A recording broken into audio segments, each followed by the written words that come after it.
Hey, what is up guys, Massive here, back to do another video, and it's been a couple days since I last posted a video. That is because I have been extremely busy on R19 and the 4K remaster mod. I have posted recently an update for the mod. You can find that in the links down below. Highly suggest you guys check that out and update if you haven't already, because there are some cool additions to that. I've improved a lot of things without going into much detail. That's all you have to know. And regarding R19, well, finally guys, I have something to announce. Some great news. The Mechapede bug, the Mechapede crash in 1.02 Plus has finally been resolved. And you may ask, what was the cause of it? Well, turned out to be an attempted fix for the Beam Venom exploit. There was something in the code that the Mechapede did not like. So I reverted the Venom to 1.02 files. I only changed the Marked of Kane Venom so it showed damaged texture when damaged, as well as smoke, fire, and flame when it is in that state. Everything else though, besides that, is like 1.2, because I really don't want crashes in my game. I want stability in this game, and I'm glad that I finally found it. I removed all of the Mechapede assets from the patch, and I still found that it was crashing, so that immediately told me that it was not the Mechapede, it was something else. It was only happening versus Nod and versus Marked of Kane. It was happening mostly versus Venoms, the crashes with disc segments equipped. So I was able to draw a nice conclusion from that, and thankfully we have found the crash issue and it is all well. So the R19i version will be out soon. It will be out probably a day after the video. This video goes live, or 2 days after this video goes live. But that is a huge announcement I wanted to make. I'm doing a dev call in this first game. I'm actually going to commentate 2 games on Tournament Dustbowl, no poke. I've got this alt lighting variant on it. You can actually get this by installing R19 and ticking the alt Dustbowl checkbox in the installer. You'll get this 2v2 downtown Dustbowl lighting, which I think looks a lot sicker. Dev tank coming in. This is a very Aoenian-like strategy with the 2 dev tanks and 3 corruptors, and I sell my war factory immediately after building the 3 corruptors and 2 dev tanks, just so I can get some resources to plant down a portal and start building those photon cannons, and also I can put down the lightning spike with that cell. Lightning spike is much more useful than me having a war factory back at home. I want this push to be as good as possible, so I've moved my drone ship forward, going to put down this portal. Well, now he's got a choice. Does he build shredder turrets to kill the disintegrators, or does he go for laser turrets to kill the dev tanks? 2 dev tanks here going to start working on the scorpion tanks, and unfortunately for me, one of the dev tanks falls immediately. So I kind of give the dev tank to him versus only 3 tanks. That should never really happen. So this is the worst case scenario for what usually is that push. And hopefully you guys don't hear my dogs barking too much in the background. Photon cannons starting to come down. They're actually going to detect the harvesters that are cloaked there. Pretty high action-packed game in this first game. I bet you guys weren't expecting this. Leaf starting things off with an Aoenian dev core rush. What is this? I've never seen something like this before, and you're probably correct. This strategy hasn't been used very much, but it was very good back in the day, and I think a lot of players, including these new guys like Rex, just don't know what it really is. 1 dev tank still alive. It's got that GDI Chevron rank on it. Goes back to Scrin there.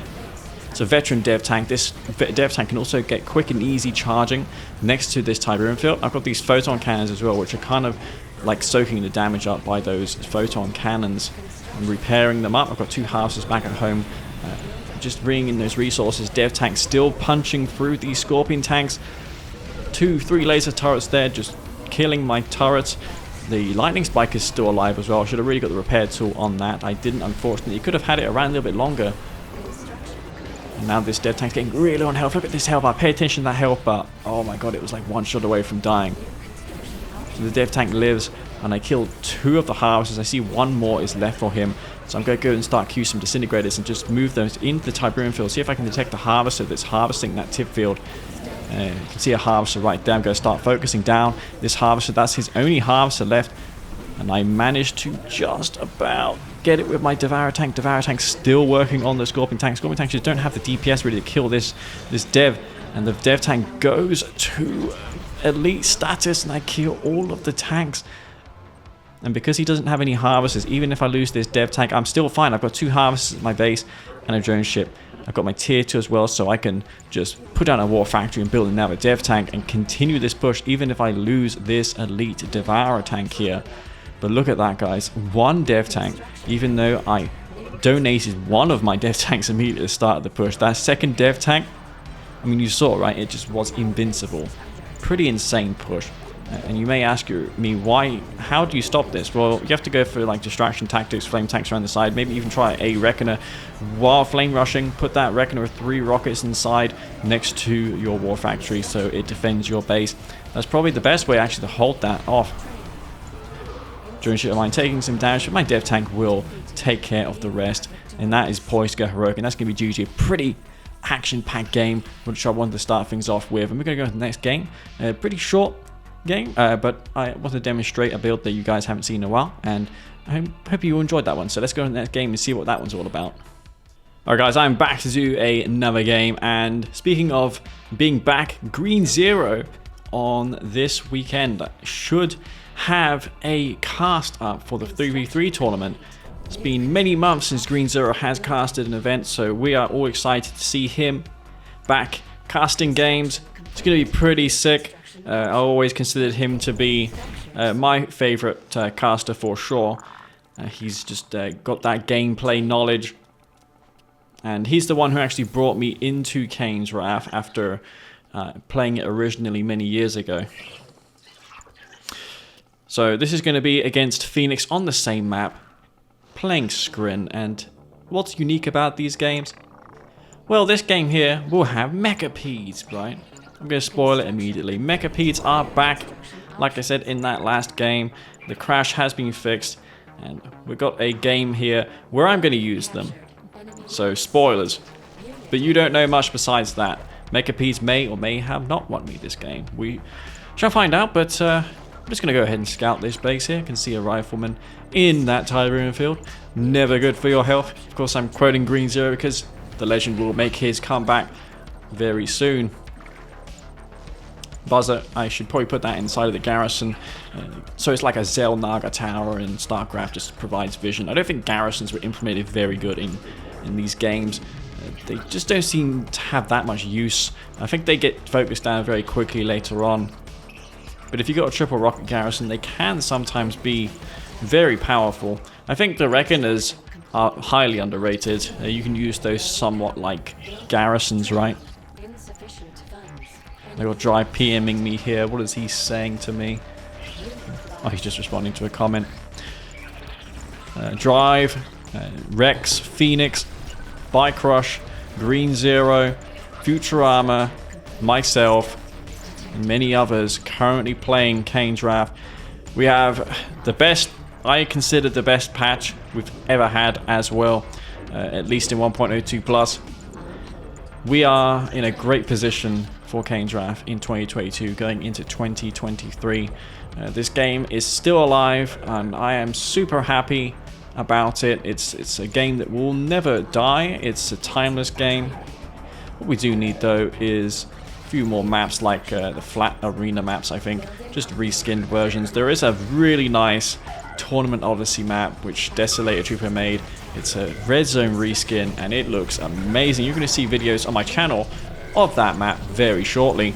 Reckoner coming into my base, and I'm going to start focusing on this Reckoner from the rear of the Reckoner, because it has directional armor. Even though it's deployed, it is still considered a vehicle, so it's going to take more damage from the rear. So I'm attacking the Reckoner deliberately from the rear of that Reckoner. It's actually going to save my war factory.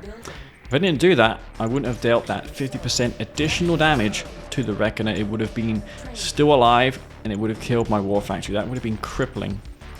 So I've got my war factory still around. I want to heal it up with anything, because it's going to cost me way too much to repair that to full with the repair tool. I'm going to summon in that Icor Seed ability and just eco up, because I got a nice rush. So let's just eco up. I'm going to go for a counterattack with a lightning spike, maybe a repair drone, depending if he spends on this counterattack.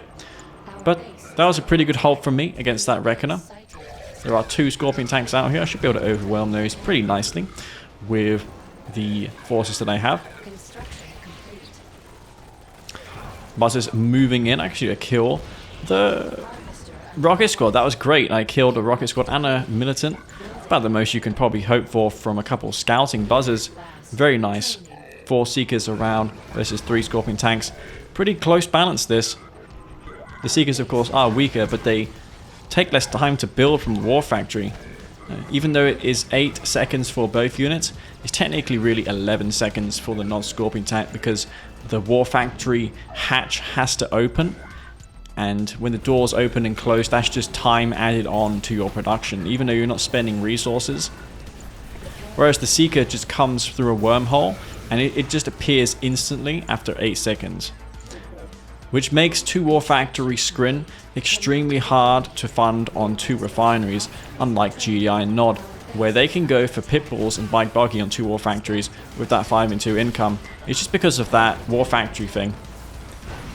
I was thinking of using the Buzzer Swarm here, but then looking at that infantry force, it's probably not worth spending $1,500. I can see that he's just only got 2 squads. Devourer tanks out now for me. I like building dev tanks. If I'm playing a Scrin and not Trout 59, then I am sure going to use the dev tank, okay?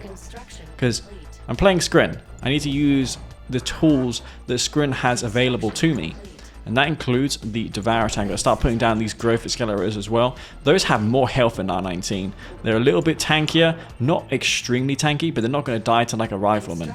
That's good because the armor values were changed. I did increase the health by 50%, but it also changed the structure armor, so it takes regular structure damage. It's not going to take 100% gun damage.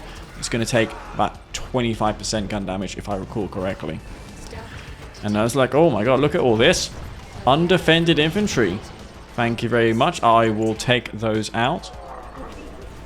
Mechapeds now out, as well as these Devourer tanks are going to start focusing down those Scorpion tanks there. 1 tank goes down. He cannot possibly engage 2 dev tanks with 3 Scorps. Those will die pretty pronto. Hexapod out now as well. Now, why am I building a Hexapod? Because this build involves Mechapeds and Hexapods. Unleashed used to give me a derogatory word to describe my play when I did this back in the day. And he was not happy about my Hexa Mecha stuff. Not gonna swear, but he was not happy about it at all, man. Because the Hexapod, right? You get that in the front line with the Mechapeds, and you're getting resources for days. The Hexapod, you can teleport in with a commando, so you can go for a Prodigy or a Mastermind at this point, and just move that into your opponent's base with your mechas, and just teleport the Hexapod with triple the stint inside of it. Now, I was in a good position until this one freaking Nod Flame Tank gets into my base. Now, who's ever expects a Nod Flame Tank? No one ever does, man. It's just, with Black Hand, you're like, yeah, there's flame tanks coming. But Nod Flame Tanks, you forget that they even exist. And that was a really good pickup from him. He actually reset my income. I've got 2 refineries on my main field, I think. No, I did sell one of those off. But dev tanks moving in from the left. I'm going to try and kill some of these Scorpion tanks with those devs. 5 Mechapeds there. Avatars, Obelisk out for Phoenix. He's got 2 Avatars and an Obelisk. He's taken so far minimal economic damage. I'm in big dire straits currently. Very big problems for me. No expansion, pretty much. I have a refinery there which is stacked with harvesters. Need to transfer those. I've got that growth accelerator on my tip field. So if I win this game, guys, it's totally because I made a growth accelerator. Just kidding, but it's a nice thing to have. It's going to allow my field to regrow quicker. Mechapeds moving around. I'm going to go take a quick sip of water because I always tend to lose my voice very quickly when casting. I'm just not built for casting.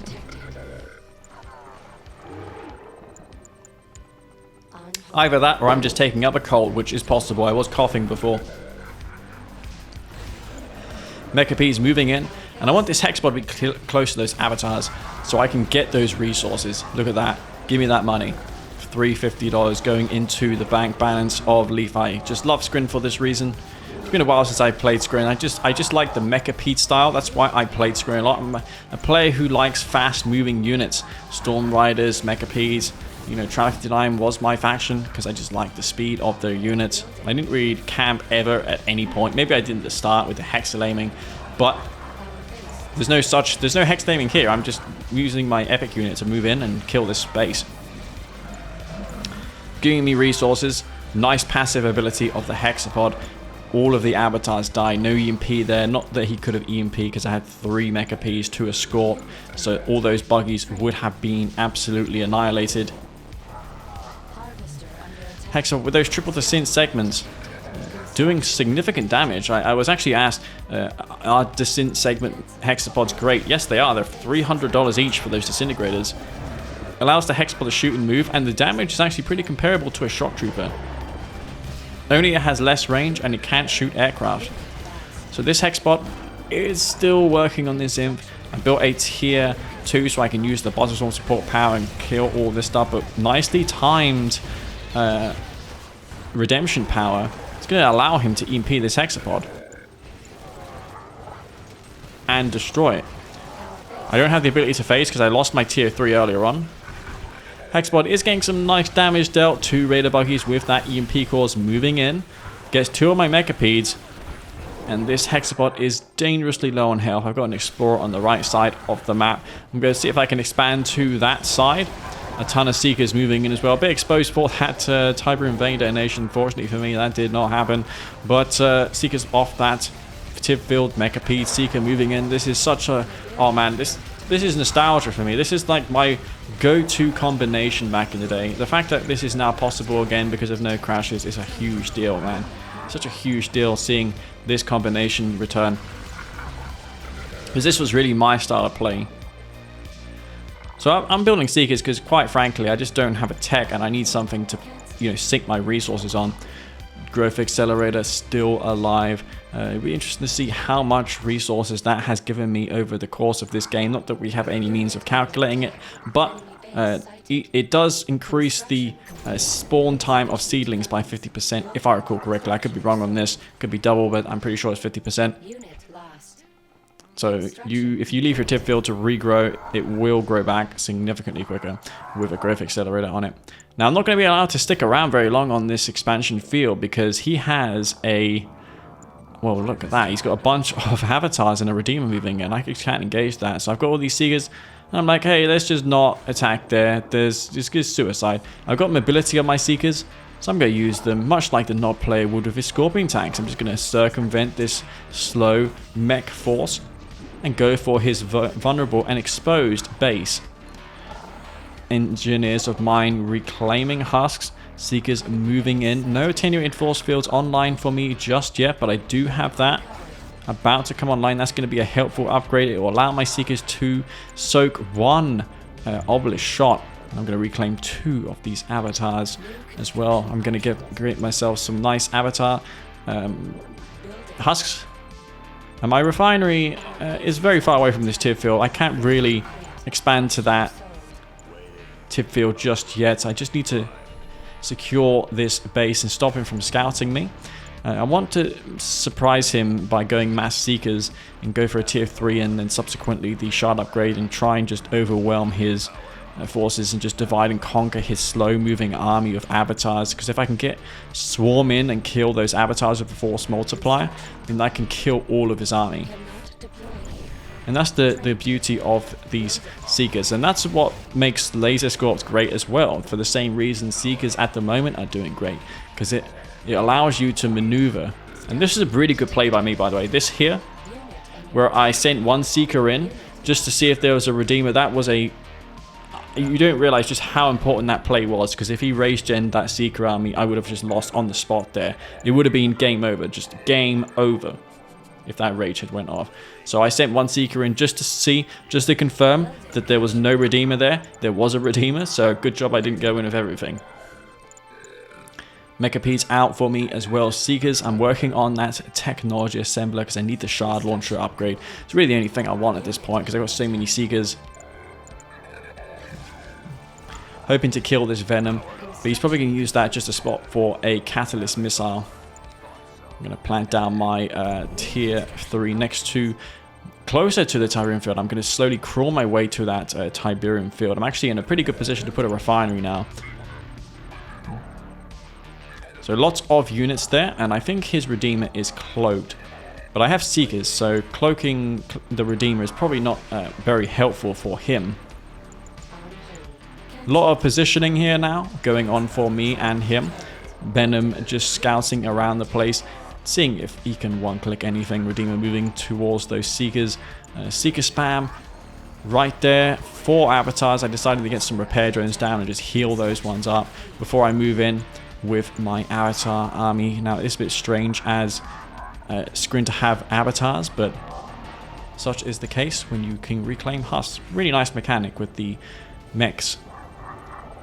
That's why you don't see purifiers too often, because when they are captured by your opponent, they can just come back at you as flame tanks and destroy your base, which is very unpleasant. Not as unpleasant as getting your heroic blue flame tank captured by a cultist and then dying to it, which has happened to me as well. So I'm moving in here with my second army. I've got 2 armies, one in the top, one in the south. Storm column as well queued, just in case I get hit by like a flame tank or a stealth tank. It's always a thing that I advise you Scrin players to do against Nod. Always have a storm column at the ready. Now it does allow you also to cancel the storm column and get $3,000 just right there on the spot for those support powers like the phase and stasis shield. So if I need to phase something or stasis shield something and I've got a storm column queued, I can just cancel the storm column, get the $3,000 back, and then use my support power. There's no worrying about funds. And I see this huge army. I was contemplating my moves here. Now this is where experience is important. So I could have Q-moved easily my forces to attack and defend my base, but I decided instead to try and bait the Rage Gen here with this one tripod. He didn't fall for the bait, unfortunately. I popped down a second refinery as all this is happening. Probably not the best decision of mine, but I'm moving in now with my army of Seeker tanks. He may not know that they are there. He's probably he probably thinks I'm just going to defend my base with everything that I have. 4 avatars of mine there that he has to contend with. The Devastator is going to actually kill his infantry. I'm just marching through his base now with those Seekers. He as well is returning the favor, attacking me in my tib field. I'm attacking him in his tib field. Redeemer moving to my base. Everything is just kind of unfolding at the moment. Pretty hectic engagement. I didn't kill nearly enough forces in this stasis shield, and he's going to get a pretty sick EMP off as well with those buggies of his moving in with those EMP buggies, and he gets the perfect EMP. I'm going to lose all my army there. So he's going to win that fight pretty convincingly. Mechapeds and Seekers of mine just chilling in his base. I'm moving them into his main now, hoping to kill more Harvesters. I've got a Commando, because I'm going to use this Commando now to teleport in some forces, maybe even teleport in a bunch of assimilators and reclaim these avatar husks. Avatars are now falling to the disintegrators. There just wasn't enough anti-infantry there packed along by him. The army of Seekers and Mechapeds moving in to clean up the rest of this force. I was thinking maybe it wouldn't be enough with what I have, but it certainly was, and I've got this army here just to finish off the rest of this army. Some infantry forces left. Venom's moving in just to kill these husks. Now, a good thing about Seekers are they don't crush anything.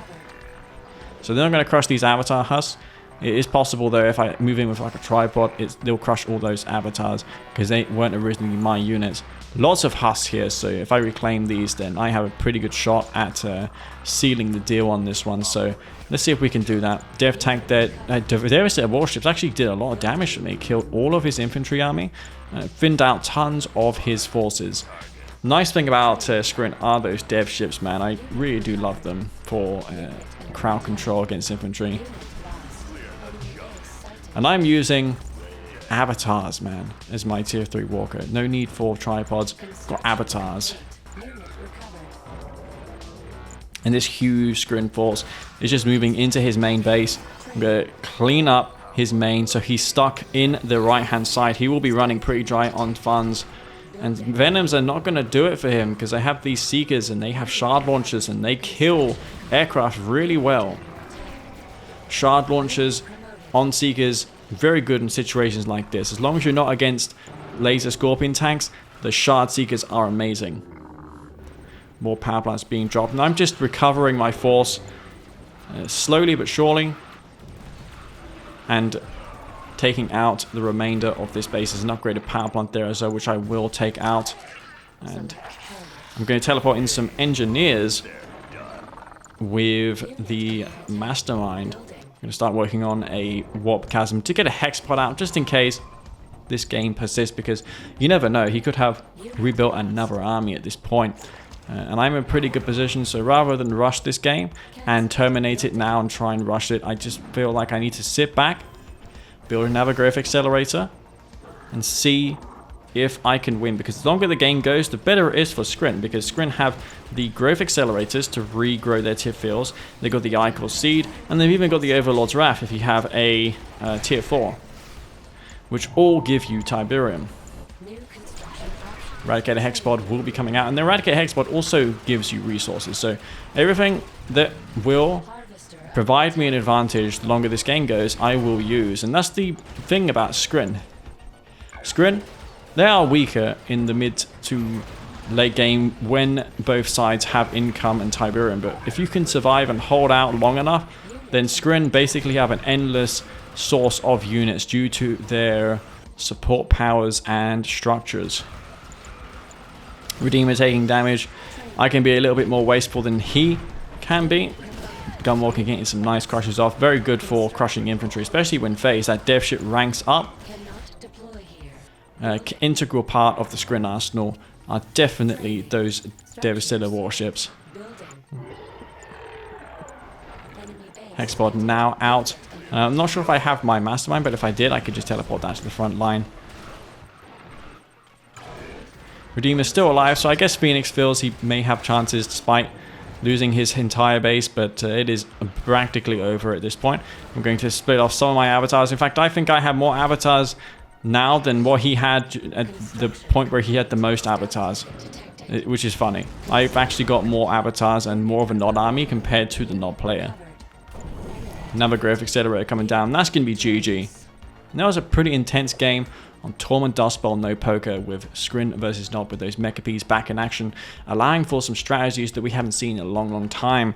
And I thought that was a fun game, and I hope you all enjoyed that game. And I want to say that I've been very busy in the past couple of days with the 4K mod and R19 stuff. It's been really intense, and I hope you guys understand why I just haven't been posting content at the frequency that I could have been doing it.